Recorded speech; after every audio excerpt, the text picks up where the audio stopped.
About 15 years ago, Paul Heyman was on the market. He was a free agent. He had let his contract run out from WWE in late 2006, and he didn't go back to WWE until spring of 2012. So around that period, then TNA president Dixie Carter was looking at her options, and she had presented Paul Heyman, Paul E, the opportunity to run day-to-day TNA wrestling operations, and more specifically, their creative. And at the time, Paul Heyman had presented the idea that anybody on their current roster above the age of 40 was going to be cut except for one wrestler, for one superstar. And obviously that superstar was going to be Kurt Angle because he was at the pinnacle of his career with TNA. He could still go with the best of them, with all the young talent that TNA Wrestling had at the time. So that was the man that Paul Heyman was going to keep, which meant that guys like Sting, Scott Steiner, Kevin Nash, Booker T, the Dudleys, so many stars above the age of 40 would be cut from the roster in hopes of elevating and creating the image that TNA Wrestling was truly the alternative to WWE because they had this young, up-and-coming talent of roster. Chris Sabin, Alex Shelley, Beer Money, AJ Styles, Samoa Joe, Christopher Daniels, Kazarian, Jay Lethal, so many more, along with the Knockouts, so many more names, and so much talent at the time that Paul Heyman was looking to really focus on them at that time to help TNA grow as a true alternative. And at the time, Dixie Carter elected not to go with the Paul Heyman option, mainly because of two reasons. Number one, she didn't want to get rid of Sting. She didn't want to get rid of these big name contracts, big name superstars that brought some awareness to TNA at the time. And number two, Hulk Hogan was about to help springboard TNA Wrestling into more mainstream media. So they went with the Hulk Hogan option. And, about 10, 15 years later, we've all seen how's that turned out. TNA Wrestling, now Impact Wrestling, is still trying to work against that stigma, that bad history that was left all those years ago. So now the question is, should AEW follow Paul Heyman's rule of anybody above 40 should be cut from their roster? And I wouldn't go that far. I wouldn't go as far as to say that everybody actually, above 40 on the current roster with AEW should be cut from the salaries or from their list. No, because for the most part, their bloated roster, half of it is above the age of 40. And above the age of 40, we have guys like Bryan Danielson and Claudio Castagnoli. Guys who could still go. Guys who could still perform in the ring and actually become some form of entertainment. Now, if we applied that rule that Paul Heyman had, anybody and everybody above 40, all those guys would be gone from the current AEW roster. And if you had to keep one guy above the age of 40, then you'd have to keep CM Punk because of name value, brand value. He sells tickets. He sells his awareness. Everybody knows the name CM Punk. It's just best for business to keep CM Punk and have everybody else leave the company. So I wouldn't go that far. I would say this. Possibly anybody above the age of 45, sure, get rid of them. They should not be a part of AEW.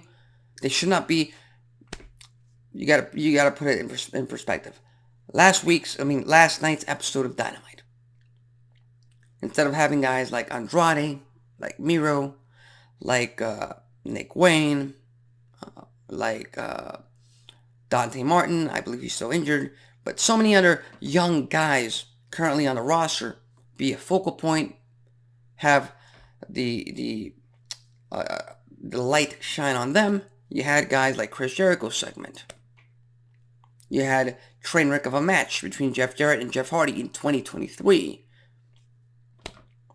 And with all of that said, you're still trying to present yourself as an alternative to WWE by having all these stars, all these guys past their prime, compete on your show.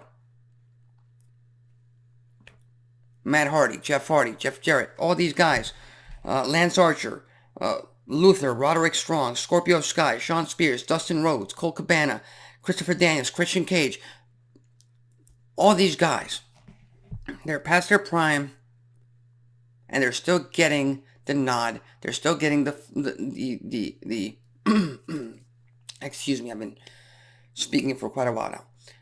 They've been given spots on precious TV time that AEW already has a issue with, building true stories that people get invested with. They're being given the chance over younger guys who are the future. Let me tell you how that went. 2007, 2008, 2009, TNA Wrestling had all these young guys who were labeled as the future of the company. And guess what? That future of the company, it never happened. It never transpired because they kept going towards shock value. They kept bringing in guys like Jeff Hardy, like Matt Hardy, like Rob Van Dam back in 2010, 2011, and so many more that took their spots. And guess what? It never prospered. The company never grew. They were seen as second rate. And I believe that is the exact same thing that is happening with AEW today. We have Sting currently at 64, Hall of Famer, legend in his own right. Nobody can take that away from him. 64 years old. He's going to be a part of All In Wembley Stadium. Fantastic. Does he deserve it? Sure. He's earned it. Yes. His legacy demonstrates it. Yes.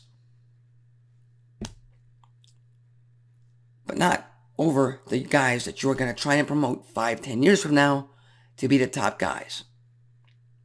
And Chris Jericho today, 52, 5 years ago when he first helped AEW get on the map, he was 47, AEW World Champion.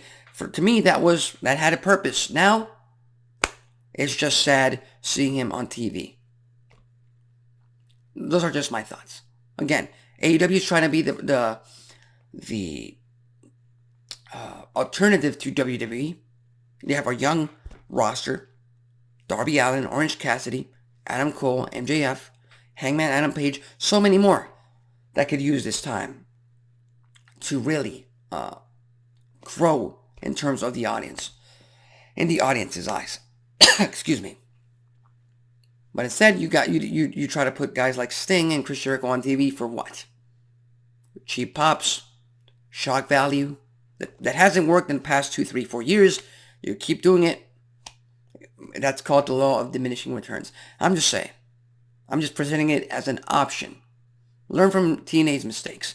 Grow your roster. Grow your product in the best way possible. And that means putting these young guys on the forefront and making what you're calling the future today, making them the present, making them the stars, the pillars of AEW. So with that said, leave your thoughts, comments, and predictions on Paul Heyman's idea from 15 years ago for TNA Wrestling that obviously that they didn't go with, and we all saw how TNA Wrestling panned out. It would be terrible if AEW suffered the exact same fate nowadays. So with that said, tune in later on tonight to Access TV for another episode of Impact Wrestling. They have a tremendous roster full of young talent, and unfortunately, they're still battling against the stigma from 10 years ago. So with that said, I'm Alexis Carrillo. This has been Wrestling Talk, and I'll see you next time.